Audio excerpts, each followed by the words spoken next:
আজকে চলে আসছি কুমড়া খেতে। আর কুমড়াটা অন্যরকম কুমড়া, এই যে দেখুন সাদা কুমড়া, জাত কিন্তু একই। এই কুমড়া গাছ দেখুন, কুমড়া গাছ দেখুন আর কুমড়া দেখুন, কুমড়া কেমন হয়েছে। আমার তো মানে অবিশ্বাস হচ্ছে যে এটা কুমড়া, কুমড়া না অন্য কিছু কে জানে।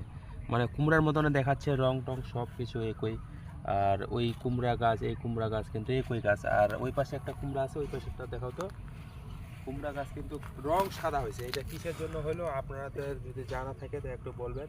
আর কুমড়া খেতে মানে কীভাবে দেখা, কুমড়া দেখা, কুমড়া গাছগুলো দেখা, আর এই আবার কুমড়াটা দেখা। সাদা কুমড়া হয়েছে আর কি, অন্যরকম কুমড়া হয়েছে, তাই অনেক দূর থেকে আমরা চলে আসছি এই কুমড়া দেখার জন্য। দেখুন কুমড়াটা একেবারে সাদা। এটা কী ধরনের মানে কিসের জন্য সাদা হলো একটু যদি বলার ইচ্ছা থাকে একটু বলবেন আর কি, জানার যদি কারো যদি জানা থাকে তো কি কিসের জন্য সাদা হয়েছে। দেখুন গাছ আর কুমড়া কিন্তু একই, কিন্তু রং কিন্তু আলাদা। দেখুন।